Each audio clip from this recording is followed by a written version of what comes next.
पापा ने बोला देख लो अब आपने क्या करना है, नेशनल्स करने हैं या अपने बोर्ड्स के एग्ज़ाम देने हैं। मेरी ब्लीडिंग शुरू हो गई और ब्लड लॉस बहुत ज़्यादा हो गया कि मुझे फिर चक्कर आने लगे, मैं वॉमिट करने लगी और मेरी हालत ख़राब हो गई। उस स्पोर्ट्स पर्सन से सीखने को मिलेगा जैसा उसका जज्बा है, जैसे उसने अपनी अभी हिम्मत बनाए रखी है। दुख तो उस बात का होना चाहिए कि हम यार बेले बैठे थे, हमने किया क्या, हमने कुछ ना कुछ आगे बात करी और उन्होंने ऐसे देखा कि मैं साइड में थी नहीं वहाँ मैं नीचे गिरी हुई थी।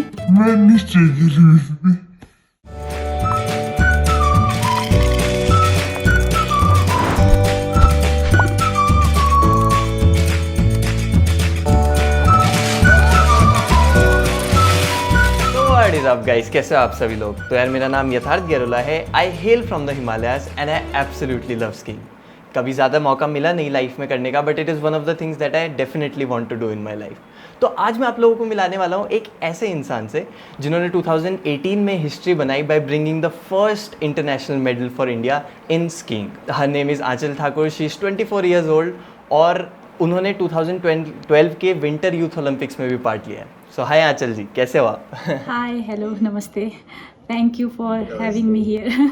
थोड़ा सा पहले हम जानना चाहेंगे आजकल आप क्या कर रहे हो, कैसे अपना लॉकडाउन में टाइम स्पेंड कर रहे हो, और जहाँ आप रह रहे हो वहाँ पर लॉकडाउन कितना स्ट्रिक्ट है, क्या चल रहा है, थोड़ा सा इस बारे में बताइए। बेसिकली मैं मनाली से हूँ। मनाली में एक छोटा सा गांव है बुरुआ। तो हम आजकल घर में ही हैं। वैसे लॉकडाउन में सबके लिए बहुत मुश्किल हो गया है, चाहे वो कोई भी फील्ड से हो। तो लेकिन हमारे पास यहाँ पर हमें थोड़ा सा बेनिफिट है कि हम इतना स्ट्रिक्ट नहीं है कि हम बिल्कुल घर के अंदर रहें। हम फिज़िकल ट्रेनिंग्स के लिए बाहर जा सकते हैं, ट्रैक्स पे जा सकते हैं, साइकिलिंग पे जा सकते हैं। तो जो कंडीशनल ट्रेनिंग्स मुझे चाहिए है वो मैं कर पा रही हूँ। Okay, great great great. तो आजकल तो क्योंकि जैसे आप इंडिया में हो, यहाँ तो समर्स में स्कीइंग की ट्रेनिंग हो नहीं पाती है ना, तो आजकल आप अपने को फिजिकली कैसे ट्रेन कर रहे हो अपने बॉडी को फिट रखने के लिए, मतलब क्या क्या ट्रेनिंग आप कर रहे हो? स्कीइंग के लिए स्पेशली अगर मैं बॉडी फिटनेस की बात करूँ तो सबसे ज़्यादा ज़रूरी है हमारे लेग्स, उसके बाद हमारा कोर। फिर इसके साथ साथ में हमें ज़रूरी है बैलेंस ट्रेनिंग करना, जो मैं आजकल घर पे कर सकती हूँ। और उसके लिए पेंडेमिक से उसके लिए कोई डिफरेंस नहीं आया है, क्योंकि बैलेंस ट्रेनिंग ऐसे भी मुझे घर पर ही करना होता था। और बाकी जो रूटीन मेरी रहती है वो वैसे ही चल रही है जैसे आज तक चलती थी, ज़्यादा डिफरेंस नहीं है। बस जो सबसे बड़ा मेन हर्डल है हमारे लिए कि हम फील्ड पे स्कीइंग नहीं कर पा रहे हैं। वैसे समर में यहाँ इंडिया में तो हम स्कीइंग नहीं कर पाते थे। अगर हमारे कैंप्स कभी यूरोप में लगते थे तो हम वहाँ पर ग्लेशियर्स में जाके ट्रेनिंग कर लेते थे, लेकिन यही इस बार बड़ी प्रॉब्लम है। बाकी जो फिजिकल ट्रेनिंग है वो तो सब ठीक चल रहा है। Okay, great great great. तो अच्छा, आज ब्रदर्स डे है, तो और ब्रदर्स डे के इस स्पेशल इवेंट पे happy brothers day to you too. Yeah everyone, for everyone watching, happy brothers day. मैंने सुना है कि आपके भाई भी बहुत अच्छी स्कीइंग करते हैं और उन्होंने भी आपको सपोर्ट करा है आपकी जर्नी में, तो थोड़ा सा मैं जानना चाहूँगा उनका रोल आपकी जर्नी में, उन्होंने कैसे आपको सपोर्ट करा, तो थोड़ा सा अपने भाई के बारे में बताइए। बिल्कुल, भैया हमेशा से मेरे लिए एक गाइड रहे हैं। वो हमेशा मेरे साथ होते हैं, चाहे फिज़िकल ट्रेनिंग हो, चाहे हम फील्ड पे हो, चाहे हम कभी कहीं अब्रॉड जा रहे हो। सबसे पहले मैं उन्हीं के साथ गई तो फिर उनसे बहुत कुछ सीखा है, कुछ इनफॉर्मल चीज़ें भी, कुछ फॉर्मल चीज़ें भी। जैसे जब हम फील्ड पे होते हैं कुछ चीज़ें हैं कि मैं पहले छोटी थी तो डरती थी ट्रेनर से, जो हमें कोचेस थे हमारे, तो उतना कम्युनिकेट उनके साथ नहीं हो पाता था। तो भैया से बाद में पूछ लेते थे कि कैसे करना है। फिर कभी कभी वो गुस्सा भी कर लेता है कि ये क्या कर रही है, समझ नहीं आ रहा तुझे, लेकिन कहीं ना कहीं हमेशा उनकी डांट में भी कहीं ना कहीं उन्होंने मुझे अपलिफ्ट किया है। और वो हमेशा कोई भी हमारे साथ जैसे कंपटीशन में कोई अप्स एंड लोज हमारे साथ आते हैं तो उन्होंने हमेशा मोटिवेट किया, कोई बात नहीं, इस बार नहीं तो अगली बार कर लेंगे। और क्योंकि मैंने पर्सनली उनकी जर्नी देखी है ओलंपिक्स के लिए, उन्होंने बहुत कोशिश कर रहे थे, लेकिन फिर कुछ बोलते हैं ना, एक लाइफ में एक सेचुरेशन पॉइंट आ जाता है कि जी इतनी मेहनत कर रहे हैं लेकिन वो रिजल्ट नहीं मिल रहे थे। तो फिर मैंने वो स्ट्रगल देखा है भैया का, लेकिन जब फाइनली उनका क्वालिफाई हो गया था विंटर ओलंपिक्स के लिए तो वो एक बहुत बड़ी बात थी हमारे लिए, फैमिली के लिए। तो ऐसे ही उनके स्ट्रगल से मैं सीखती आई हूँ। Okay, great, so great to hear that. एक दूसरे को हम अगर आप लोग सपोर्ट करते हुए चलते रहो और ऐसे चलते रहो तो जर्नी और मधुर हो जाती है और इजी हो जाती है ना, और जो डिफिकल्टीज भी होती है वो थोड़ी कम लगती है। जैसे ओली, सोलांग वैली और गुलमर्ग, आई थिंक ये 3 मेन लोकेशंस हैं इंडिया में जो फेमस है फॉर स्कीइंग। तो इसमें आप तीनों को कैसे कंपेयर करोगे? अगर मैं प्रोफेशनली बात करूँ तो ओली का जो स्लोप है, वहाँ का जो इंक्लिनेशन है वो बहुत सही है, एक FIS रेस करने के लिए भी और नेशनल्स के लिए भी। जो गुलमर्ग में है वो इंफ्रास्ट्रक्चर में सबसे, आई थिंक सबसे बेस्ट बोल सकती हूँ मैं, क्योंकि वहाँ पर गोंडोलाज है, चेयर लिफ्ट्स हैं, बहुत सारी बटन लिफ्ट्स है। क्योंकि फिर बच्चों को जो एनर्जी लगानी होती है एक्चुअल में नीचे को आने में, वो बच जाती है उनकी, वो ऊपर चढ़ने में नहीं लगती।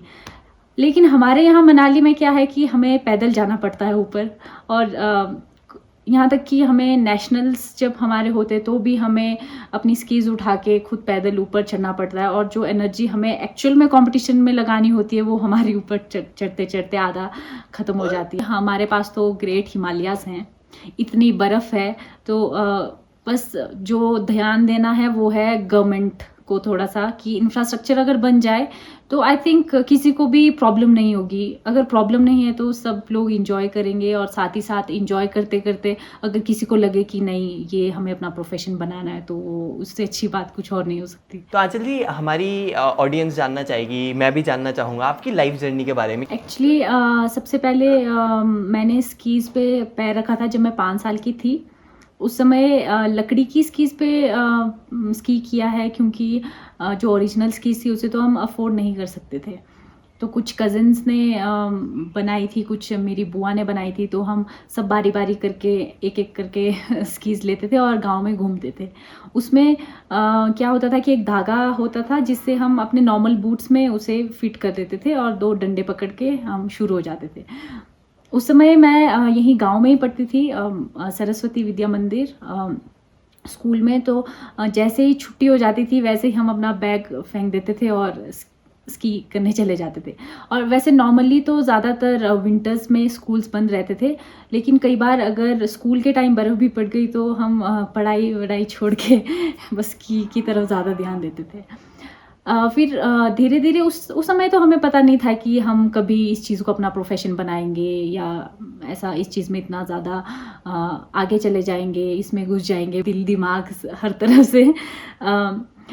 हम तो सिर्फ फ़न के लिए स्कीइंग करते थे, लेकिन धीरे धीरे जब मैं 7 साल की थी तब मुझे ओरिजिनल स्कीज़ दी थी पापा ने पहली बार। तो हम इतने खुश हो गए थे कि अब हम सोलांग वैली जाएंगे स्कीइंग करने। तो फिर हम सुबह 5 बजे उठ के अंधेरे में शुरू हो जाते थे चलना, क्योंकि उस समय गाड़ियाँ नहीं चलती थी उस समय पे, बर्फ़ के टाइम पे।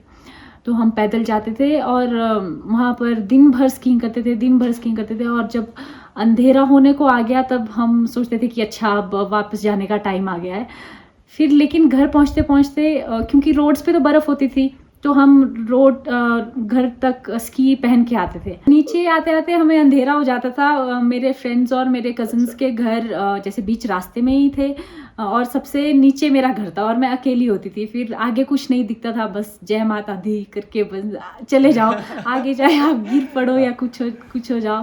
तो उस समय बिल्कुल ध्यान नहीं था, बस मज़े करते थे। फिर जब कॉम्पिटिशन्स में पार्टिसिपेट करना शुरू किया, फिर मम्मी पापा ने देखा कि कुछ जो परफॉर्मेंस थी अच्छी थी, पोटेंशियल दिखा कि अच्छा कर रही है। तो फिर धीरे धीरे हमारा भी इंटरेस्ट बढ़ता गया।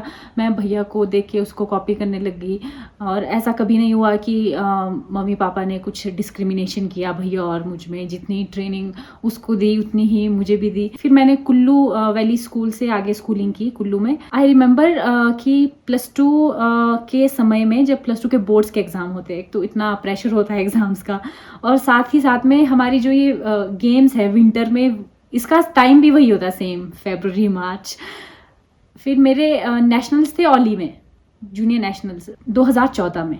पापा ने बोला देख लो अब आपने क्या करना है, नेशनल्स करने हैं या अपने बोर्ड्स के एग्ज़ाम देने हैं, आप चूज़ करो। अगर आपको नेशनल्स करने हैं तो आपको रिपीट करनी पड़ेगी क्लास। तो फिर मैंने बोला रिपीट कर लूँगी मैं। एंड देन मैंने नेशनल्स खेले और मैं जीत के आ गई।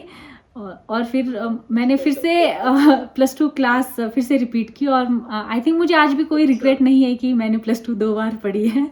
नाइस नाइस, तो बढ़िया है, बिकॉज बोर्ड्स तो सब दे रहे थे ना, बट जो आपने किया वो उससे बहुत कुछ महान था, है ना। स्कीइंग को हमेशा प्रायोरिटी दी पढ़ाई से ज़्यादा। तो आपकी पहली इंटरनेशनल ट्रिप कब हुई स्कीइंग वाली, मतलब आप इंडिया को रिप्रेजेंट करके कब इंडिया से बाहर गए? जब मैं 13 साल की थी तो मेरा सिलेक्शन हुआ था जूनियर एशियन चैम्पियनशिप के लिए, जो कि लेबनान में हुए थे। और वो बिल्कुल यादगार ट्रिप है, क्योंकि मैं पहली बार इतनी दूर जा रही थी, और मुझे याद है एयरपोर्ट पे जो जेटलैग का सब कुछ सीन हो गया था, मैं बीमार हो गई थी क्योंकि बिल्कुल टाइमिंग बिल्कुल बदल गई थी।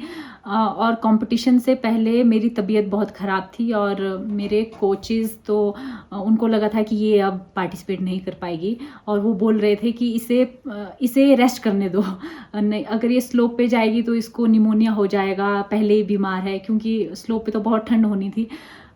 लेकिन मैंने सोचा पहली बार मैं इंटरनेशनल के लिए आई हूँ, इंडिया को रिप्रेजेंट करने, तो मैं पक्का खेलूँगी। तो फिर मैं सुबह तैयार हुई, मेरी हालत ठीक नहीं थी, लेकिन फिर भी मुझे इंडिया को रिप्रेजेंट करना था। फिर मैं उठी और मैंने अपनी हिम्मत बनाए रखी, और मैंने उस दिन कंपटीशन में पार्टिसिपेट किया। और वो एक साथ ही साथ उस ट्रिप का जो इवेंट था उसमें मैंने सबसे पहले ये सीखा वहाँ जाकर कि सबसे पहले तो मैं हैरान थी वहाँ के बच्चों को देख के, उनका जो स्कीइंग लेवल था, उनकी जो टेक्निक्स थी वो बिल्कुल अलग थी हमसे। जो इंफ्रास्ट्रक्चर था उनका, जैसे स्लोप्स थे, जिस तरह से उन्होंने उस इवेंट को ऑर्गेनाइज़ किया था, वो बिल्कुल ही अलग था। लेकिन पहले तो जो हमारे इंडिया के जितने हम थे, हम लोग बहुत डीमोरलाइज हो गए थे, ओ यार हम तो कुछ भी नहीं है इनके सामने, कैसे करेंगे, कैसे होगा, नीचे भी पहुँच पाएंगे कि नहीं पहुँच पाएंगे।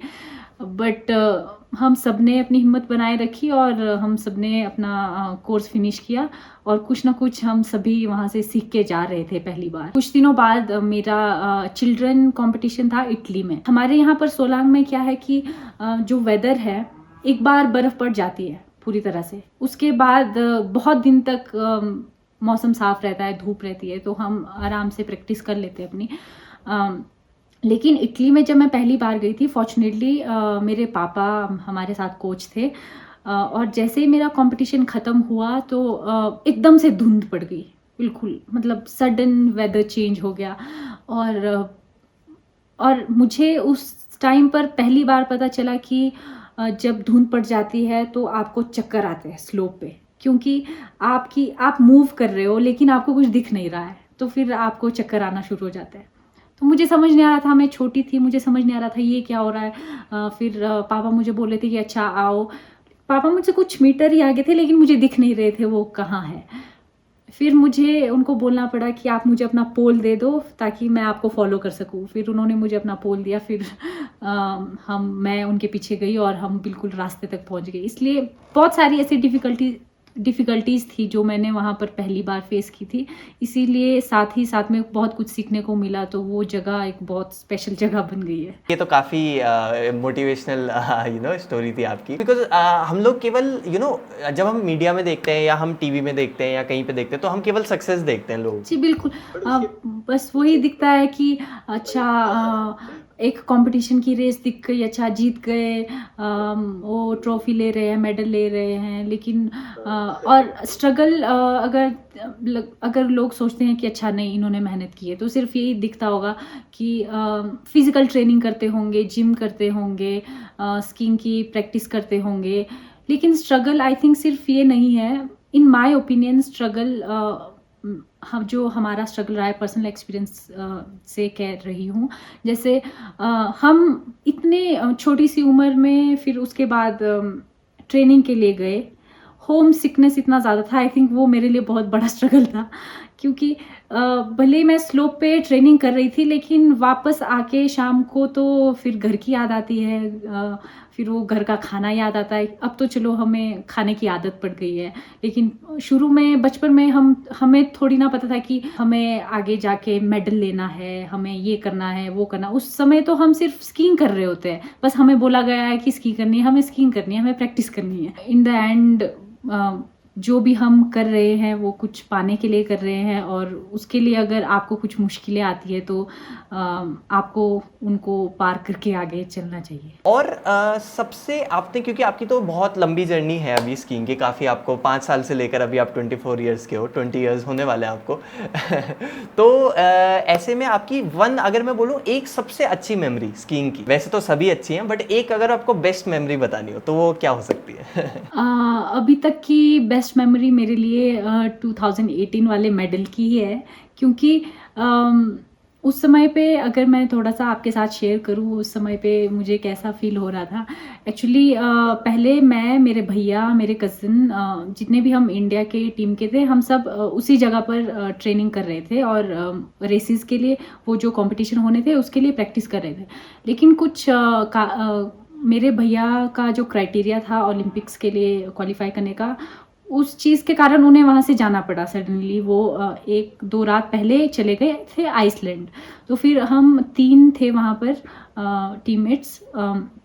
फिर हम अपने कंपटीशन के लिए प्रिपेयर होने लगे। रात को स्कीज़ ट्यून करने लगे, प्रिपेयर करने लगे। तो मेरा स्कीज़ की एजेस को हमें शार्प करना पड़ता है, क्योंकि कंपटीशन में वो लोग आइसी बना देते हैं स्लोप को, मतलब बिल्कुल कॉम्पैक्ट कर देते हैं, क्योंकि बार बार एक ही एथलीट एक कोर्स पे आएगा तो वहाँ पे गड्ढे पड़ जाते हैं। तो फिर जो लास्ट में एथलीट्स आ रहे हैं तो वो कहते हैं कि नहीं, इस चीज़ की वजह से मेरी टाइमिंग पीछे चली गई, मैं स्लो हो गई।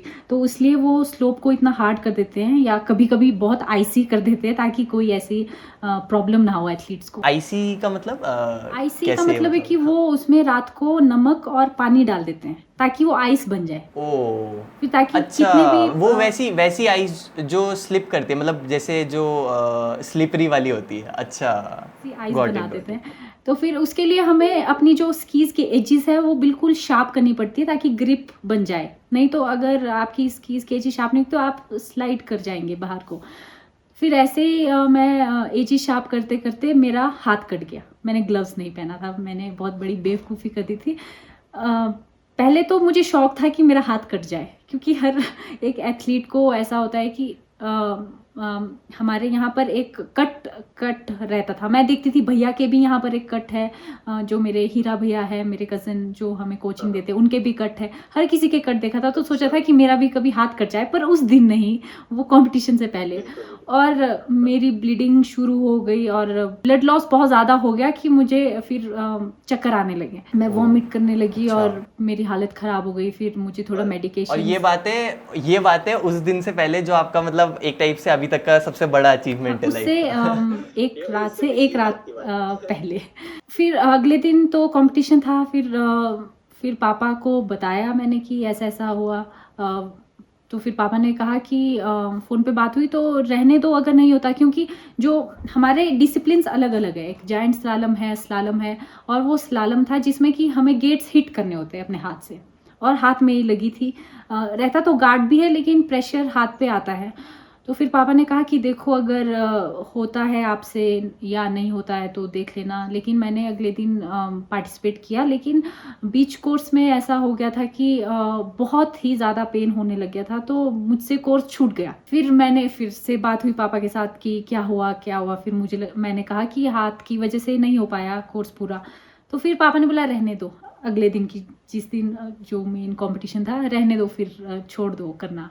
फिर मैंने सोचा रात भर, नहीं ऐसा तो नहीं, मुझे करना तो पड़ेगा। इसी कंपटीशन के लिए हम इतनी प्रैक्टिस कर रहे थे। उससे पहले ऑस्ट्रिया में थे हम महीना भर प्रैक्टिस करने, फिर वहाँ से डायरेक्ट टर्की आए थे। फिर मैंने कहा नहीं, मैं करूँगी रेस कल। तो फिर हाँ, रेस शुरू हो गई, और कोर्स इतना मुश्किल था, बहुत सारी लड़कियां गिर भी रही थी। कुछ लड़कियों से कोर्स पूरा भी नहीं हो पा रहा था। और बस मैंने रेस शुरू की। मुझे दर्द भी हो रहा था, लेकिन एक पॉइंट ऐसा आ गया था कि मुझे लगा कि अब छोड़ दूँ मैं, मतलब बहुत दर्द हो रहा था। फिर मुझे याद आई जो मेरे टीममेट की बात। उसने मुझे रेस से पहले ये बोला था कि कुछ भी हो जाए तो कोर्स मत छोड़ी। तुझे अगर ऐसा भी लगे कि तेरा रिजल्ट अच्छा नहीं आएगा, तू ये सोच ले कि ये तेरी प्रैक्टिस है आगे के लिए, फ्यूचर के लिए। तो बस मैं चलती गई। मैंने फिनिश लाइन कंप्लीट की, और जब मैंने रिजल्ट देखा, मुझे बिलीव नहीं हो रहा था कि ये क्या हो गया। फिर जो मेरा टीममेट था एल्विन, वो आया, वो बहुत गुस्से में आया क्योंकि वो गिर गया उस दिन कंपटीशन में अपने। वो आया, उसने अपने ग्लव्स फेंके, यार ऐसा हो गया वैसा हो गया, वो बहुत गुस्से में था। बस मैंने उसको अपना रिजल्ट दिखाया और वो अपना गुस्सा भूल गया, ये क्या हो गया, मतलब हमें विश्वास नहीं हो रहा था एक्चुअली। वो एक बहुत अनबिलीवेबल मोमेंट था। लेकिन उस टाइम के लिए ऐसा था कि जब सेरेमनी हुई, सब कुछ हुआ, उसके बाद घर पे मैंने वीडियो कॉल किया, फिर मैंने अपने पापा को ऐसे वीडियो कॉल पे मेडल दिखाया। तो फिर पापा को भी पहले बिलीव नहीं, पापा बोलते क्या सोविनियर है ये, क्या है? फिर मैंने ध्यान से दिखाया, मैंने कहा कि नहीं मेडल है ये। फिर उन्होंने ऑनलाइन चेक किया रिजल्ट, फिर उन्हें विश्वास हुआ। फिर बस ऐसे था कि फैमिली खुश थी, घर वाले खुश थे, मेरे फ्रेंड्स खुश थे। लेकिन मुझे नहीं पता था कि अगले दिन को ऐसा कुछ हो जाएगा इतना, कि मेरी कंट्री भी इस मेडल को रिकग्नाइज करेंगी। फिर जब अगले दिन सुबह मुझे किसी न्यूज़ वालों का फ़ोन आया था, तो फिर उन्होंने मुझे कहा कि अपना ट्विटर निकालो। फिर जब मैंने वो पीएम मोदी का ट्वीट देखा, तो वो कुछ अलग ही लेवल था। मेरी आंखों में आंसू आ रहे थे, मुझे समझ नहीं आ रहा था कि ये क्या हो गया, एक रात में इतना सब कुछ कैसे बदल गया। बस फिर उसके बाद खाना छूट गया, सब कुछ, सब मुझे फ़ोन कर रहे हैं, न्यूज़ वालों के फ़ोन आ रहे हैं।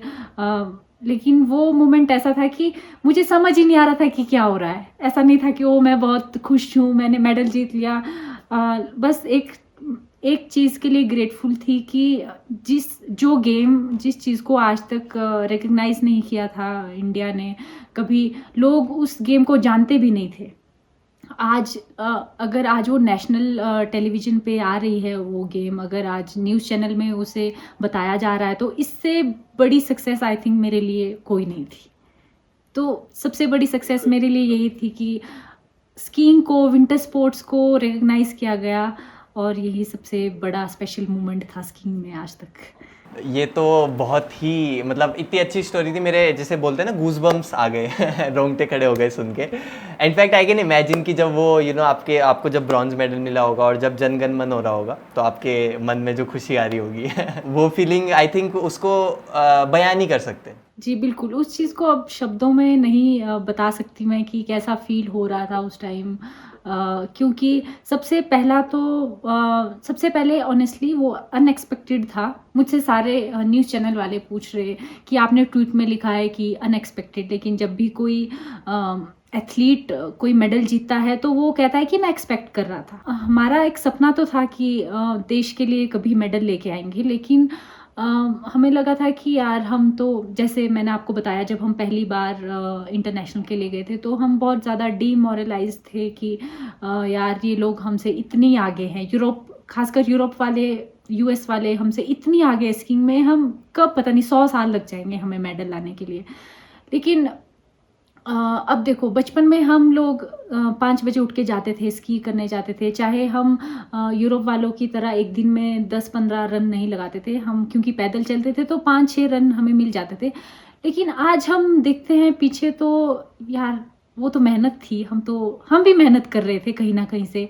तो आई थिंक हमें बस कर्म करना चाहिए, हमें फल की इच्छा नहीं करनी चाहिए। तो एक दिन भगवान आपको कहीं ना कहीं से कैसे ना कैसा करके आपको आपके जो आपने मेहनत की है उसका फल आपको मिलेगा ही मिलेगा। वही जैसे आपने बोला अनएक्सपेक्टेड था, क्योंकि उससे ही 2 दिन पहले आपके साथ आपका हाथ कट गया था, तो आपके लिए वो चीज़ मतलब है ना, उस पार्ट को करना, तो मतलब इस पे तो आपकी इस एक लाइफ इवेंट पे पूरी एक बुक लिखी जा सकती है, मुझे लगता है। Thank you. तो वो आपकी इतने साल की मेहनत का एक फल था, कल्मिनेशन था जिसे बोलते हैं। वही मैं सबको भी बोलूँगी कि जब आप कुछ कर रहे हैं तो आप ये मत सोचिए कि आपको इतना आप कर रहे हैं तो आपको इतना मिलेगा, अगर आप इतना करेंगे तो आपको उतना मिलेगा। आप बस करते जाइए, एक दिन आपको ज़रूर उस चीज़ का फल मिलेगा। एक छोटा सा मैं चाहूँगा, अभी हमने काफ़ी सीरियस बातें कर ली, काफ़ी अच्छा लग रहा है आपसे बात करते हैं, तो हम चाहते हैं एक छोटा सा रैपिड फायर खेला जाए आपके साथ। तो मतलब मैं आपसे क्वेश्चन पूछूंगा और आपको जल्दी से जल्दी उसका आंसर देना होगा, ठीक है? What does skiing mean to you? Life. Solang, Gulmarg या ओली? ओली। ट्रैकिंग और watching a movie? Trekking. One place जहाँ पर आप स्की करना चाहते हो बट अभी तक मौका नहीं मिला है आपको? पतालसू पीक। ये पीक सोलांग के नज़दीक में है, लेकिन आज तक मैं वहाँ गई नहीं हूँ। वहाँ पर पेड़ नहीं है बिल्कुल भी, बिल्कुल ऐसे वाइट शीट की तरह है जहाँ पर आप बिल्कुल नीचे को स्की कर सकते हो। What do you say to yourself before a race? Let's do it. If you were to describe Aanchal Thakur in one word, what would that be? Passionate. Favorite hobby apart from skiing? Painting. That was it for the rapid fire. लेकिन इसी से related मैं एक चीज़ और पूछना चाहता हूँ। जैसे मैं आपकी इंस्टाग्राम प्रोफाइल देखता हूँ तो वहाँ पर मैं देखता हूँ कि आप स्केटिंग भी करते हो, आप डांस भी करते हो और आप माउंटेन बाइकिंग भी करते हो।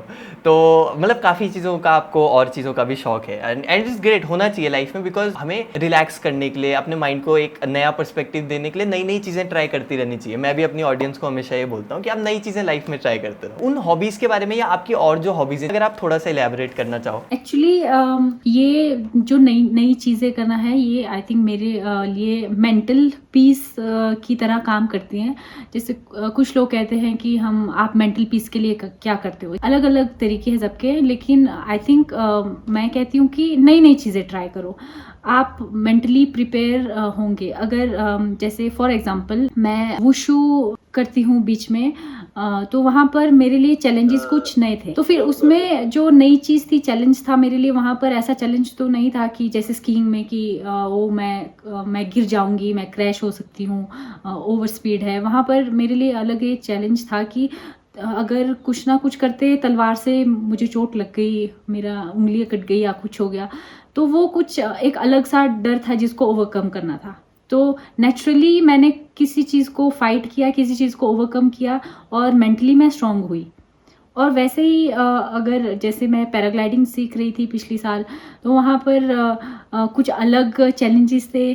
तो मुझे कहीं ना कहीं से मुझे लगता है कि नई नई चीज़ें ट्राई करने से आपका दिमाग और ज़्यादा स्ट्रांग हो जाता है। और अगर आपको कहीं आगे, अब कहते हैं ना मेंटल फिटनेस किस लिए चाहिए होता है, ताकि आपको कल दिन ऐसी सिचुएशन आए और आप पीसफुली उसको हैंडल कर सको। आप उस चीज़ के लिए ऐसा नहीं होना चाहिए कि उस चीज़ का आपके दिमाग पर कुछ असर पड़ गया, आप डिप्रेस्ड हो गए या आप डरने लगे। तो अगर आपके माइंड ने ऐसी ऐसी अलग अलग चीज़ों को एक्सपीरियंस किया है, तो अगर ज़िंदगी में अगर आपको कुछ प्रॉब्लम आती है तो आप उसको पीसफुली हैंडल कर सकते हो। बिल्कुल बिल्कुल, ये बात आपने बिल्कुल सही बोली। ये बहुत इंपॉर्टेंट है कि अपने आप को इंगेज रखना चाहिए क्रिएटिव चीज़ों में। नहीं तो आजकल लॉकडाउन में इतने लोग हैं कि मतलब कुछ काम नहीं है करने को, तो लाइक पड़े हुए हैं दिन भर, बस कुछ नहीं कर रहे हैं। फिर खुद ही गिल्ट होता है कि यार मैंने दिन भर टाइम वेस्ट करा है ना। कुछ प्रोडक्टिव चीज़ें करते रहो तो वो सेटिस्फैक्शन रहता है, आई थिंक, मुझे ऐसा लगता है। जैसे अगर इस चीज़ को मैं अगर कंपटीशन के साथ या फिर कोई किसी के एग्ज़ाम के लिए तैयारी कर रहे हो, कोई कुछ भी किसी चीज़ के लिए तैयारी कर रहे हो, हम में से कुछ लोग ऐसे होते हैं, वो कहते हैं कि यार इतनी मेहनत की फिर कुछ मिला नहीं, ये किया मैंने कुछ मिला नहीं। लेकिन आई थिंक मुझे लगता है दुख उस बात का नहीं होना चाहिए कि हमने मेहनत की और हमें कुछ मिला नहीं। दुख तो उस बात का होना चाहिए कि हम यार बेले बैठे थे, हमने किया क्या, हमने उस चीज़ का। फिर क्योंकि अगर मेहनत करके आपको कुछ मिला नहीं, तो आपके पास एक पॉइंट तो है देखने के लिए कि यार क्या छूट गया मुझसे, क्या गलती हो गई जिसको मैं सुधार सकता हूँ।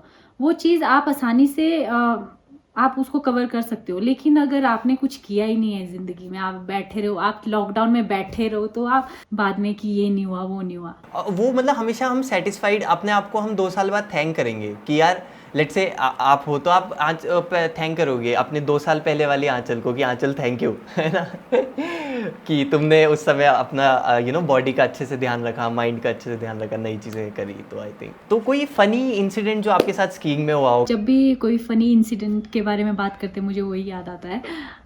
हम इटली में थे, हमारा ट्रेनिंग कैंप था, मेरे साथ 2 लड़कियां और थी, दोनों का नाम वर्षा था। फिर जब प्रैक्टिस के दौरान जब हम लिफ्ट से ऊपर जा रहे थे, लिफ्ट में क्या होता है कि चेयरलिफ्ट में एक बार रहती है आगे से, ताकि कोई गिर ना जाए आगे को। तो जैसे ही हम लिफ्ट पे बैठे, हम थोड़ी आगे चले गए, थोड़ी सी ढलान थी वहाँ, मैं अपनी स्कीज़ को ऐसे हिला रही थी। मेरे साथ वर्षा दीदी थे, तो मैं बोली कि वर्षा दीदी देखो मेरी स्की अभी भी नीचे लग रही है। ये मैं अपना उनको एक अपना टैलेंट दिखा रही थी, देखो मैं अभी भी अपनी स्की नीचे बर्फ़ में लगा सकती हूँ, क्योंकि हम काफ़ी ऊपर नहीं गए थे तब तक। फॉर्च्यूनेटली हमने उस टाइम तक अपनी बार नीचे नहीं की थी, हम करने ही वाले थे। मेरी स्कीज़ क्या हुआ कि वो नीचे बर्फ़ में धँस गई और मैं नीचे गिर गई। वर्षा दी मुझसे बात कर रही है, हाँ, और अच्छा कुछ ना कुछ आगे बात करी, और उन्होंने ऐसे देखा कि मैं साइड में थी नहीं वहाँ, मैं नीचे गिरी हुई थी। फिर उन्होंने लिफ्ट वाले जो वहाँ वर्कर थे, उन्होंने मुझे देखा तो उन्होंने लिफ्ट बंद कर दी। फिर मुझे फिर से दूसरी लिफ्ट में चढ़ाया। तो एक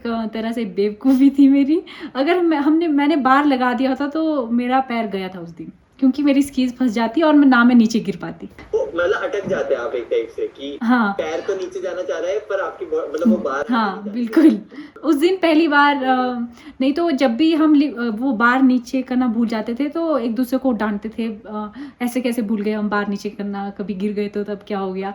उस दिन मैंने ऐसे थैंक यू गॉड बार नहीं लगाया था, नहीं तो अगर लगाया होता तो मुश्किल हो जाती। जैसे वो एक ऐड नहीं आता टीवी में कि 5 स्टार का ऐड आता है कि कभी कभी कुछ नई करके भी देखो। बेटा मेरी छड़ी उठा दोगे? जी माँ जी। Thank you.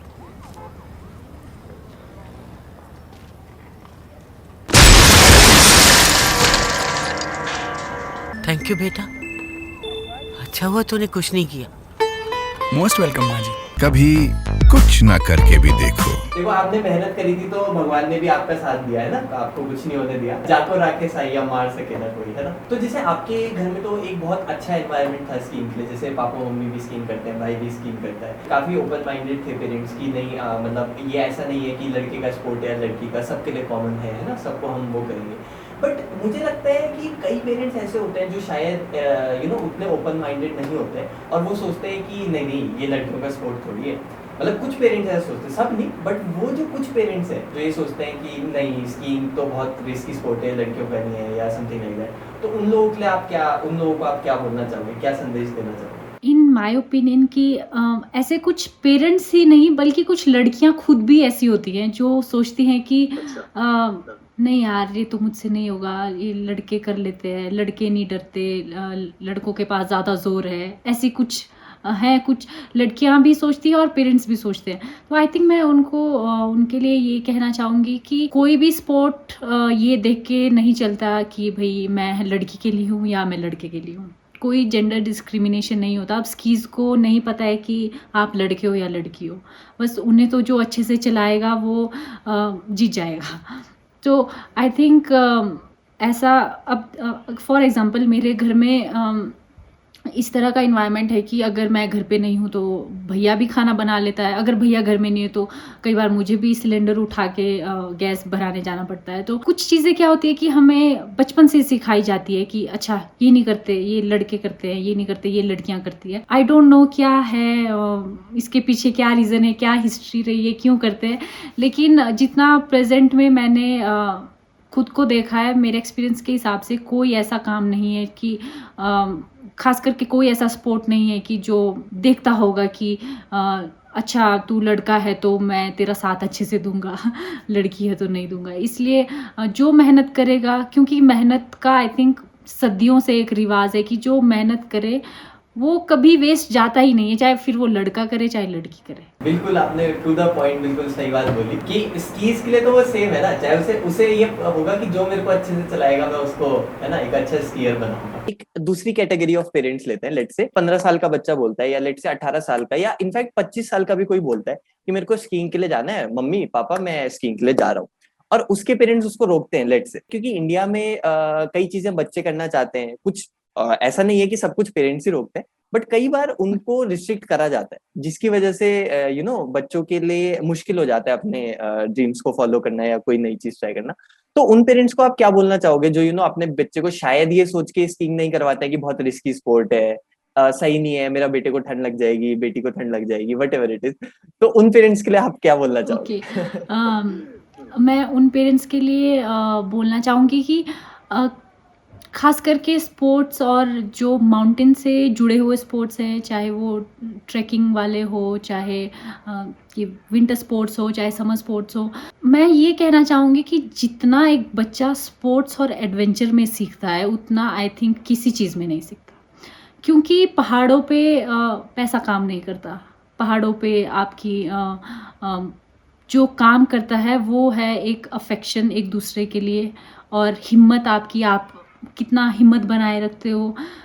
और अगर एक बच्चा ट्रैक पे है, कोई प्लेन से आया हुआ है, जो बहुत अमीर घर का है, उसने वो हमेशा एक कोमल फूल की तरह रहा है अपने घर में, उसे कभी कुछ प्रॉब्लम नहीं हुई है किसी भी चीज़ के लिए। अगर वो एक ट्रैक पे जाता है, अगर मैं एक वादे के साथ कह सकती हूँ उन पेरेंट को, अगर आप एक बच्चे को 20 दिन के लिए या 15 दिन के लिए पहाड़ों पे छोड़ दो, तो वो पहला वाला बच्चा बन के घर नहीं लौटेगा। वो बहुत कुछ सीख के आएगा, क्योंकि पहाड़ पे आपको बहुत सारी चीज़ों का सामना करना पड़ता है। एक दूसरे के साथ आपको कोऑपरेट करना पड़ता है, एक दूसरे की हेल्प करनी पड़ती है, कहाँ पर किसी को क्या ज़रूरत है। वहाँ पर अगर आपको भूख लग रही है, पैसे से तो आप कुछ खरीद नहीं सकते वहाँ। किस तरह से आप शेयर करते हो अपना खाना। तो आई थिंक पहाड़ पर एक बच्चा बहुत कुछ सीख जाता है, बहुत कुछ। बहुत कुछ। ये तो आपने बिल्कुल सही बोला।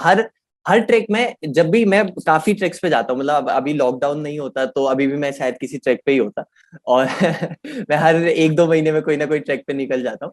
और मुझे लगता है हर ट्रैक से मुझे कुछ ना कुछ तो सीखने को मिलता है। जैसे आपने बोला ये बात कि ये भी आपने बहुत अच्छी बात बोली, वो जो ह्यूमन वैल्यूज है, वो ह्यूमन कनेक्शन है, उसका असली मतलब समझ में आता है जब आप पहाड़ों में होते हो। क्योंकि शहर की इतनी भीड़ भाड़ बड़ी लाइफ में, वो लाइफ में हमें, मैंने ऐसे भी देखा है शहरों में कि लोगों को अपने पड़ोसी में नहीं पता होता कि कौन रह रहा है।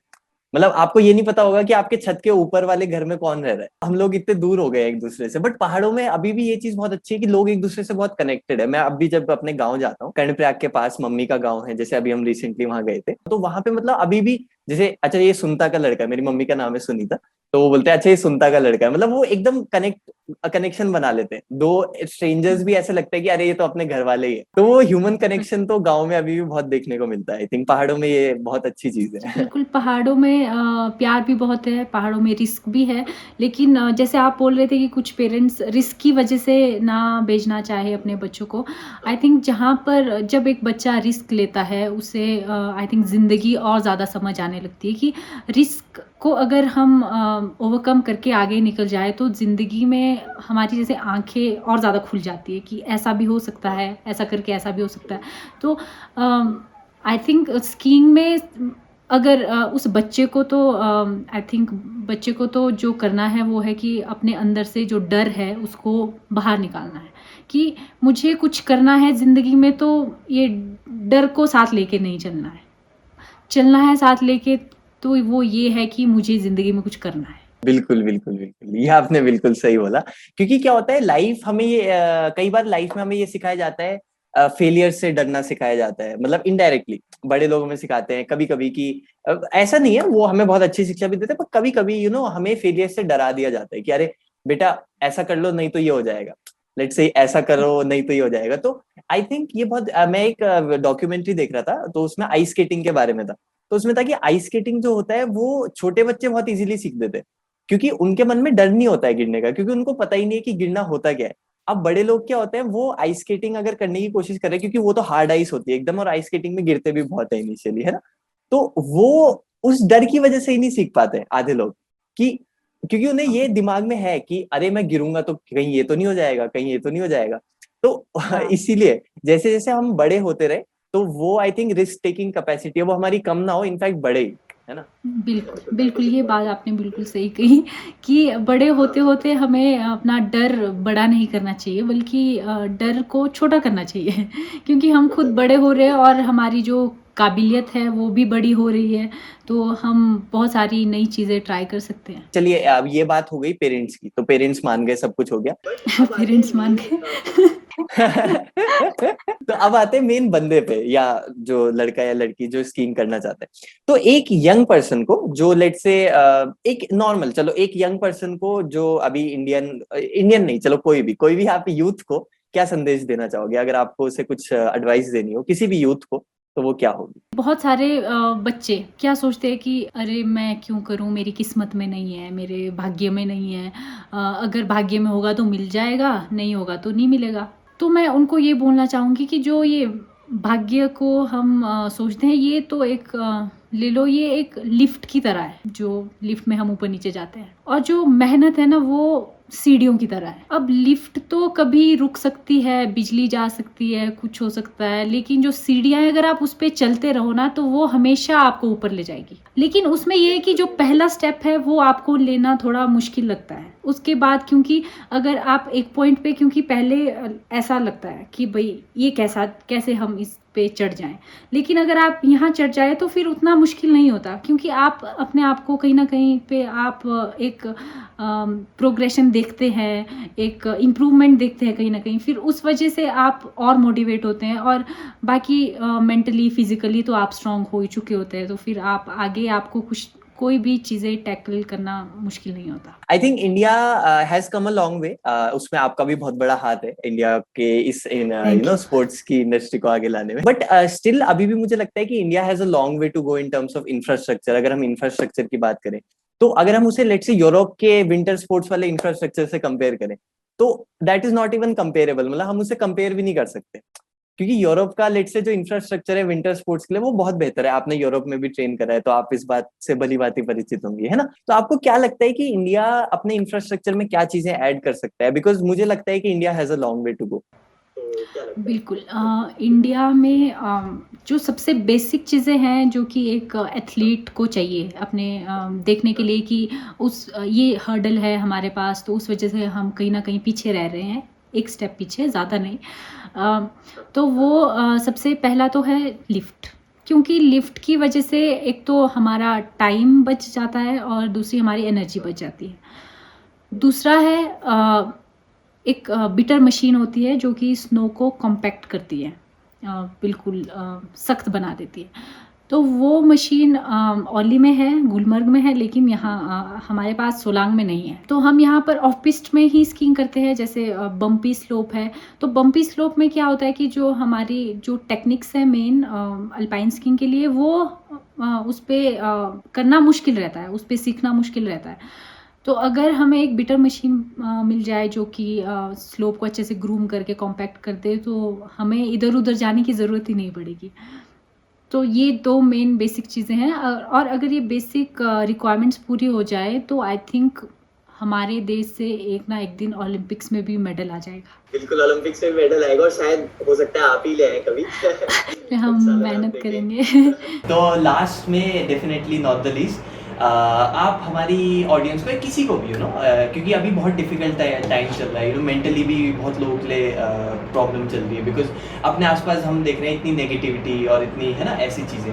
तो इस समय अपने आप को हम कैसे पॉजिटिव रख सकते हैं, और कैसे मतलब हम अपनी लाइफ को इस समय एक पॉजिटिव डायरेक्शन दे सकते हैं? इस समय बिल्कुल हम बोल सकते हैं बिल्कुल मुश्किल टाइम चल रहा है। तो मैं ये कहना चाहूँगी कि हमें पॉजिटिव रहना चाहिए। एक दिन हम इस चीज़ से बिल्कुल बाहर आ जाएंगे, और जो टाइम हमारे पास अभी है उसको हमें यूटिलाइज करना चाहिए उन चीज़ों के लिए जो या तो किसी चीज़ के लिए आपको प्रिपेयर करना है उस चीज़ के लिए, या फिर कुछ ऐसी चीज़ें जो, या छोटे छोटे सपने जो आज तक आपके पूरे नहीं हो पाए थे, वो आप अभी कर सकते हैं, आपके पास उनके लिए टाइम है। और अगर सोशल मीडिया पे है तो आई थिंक सोशल मीडिया में ऐसे लोगों को देखो जो मेहनत कर रहे हैं, जो अपने ड्रीम्स को चेज कर रहे हैं। जैसे फॉर एग्जांपल मैं उन हर छोटी छोटी लड़कियों से इंस्पायर होती हूँ जो जिनके थैंक्स टू सोशल मीडिया कभी ना कभी मेरे फीड में या मैं स्क्रॉल करते हुए मेरे पास कुछ लड़कियों की वीडियोस आ जाती है जो मेहनत कर रही हैं अपने स्पोर्ट्स को लेकर,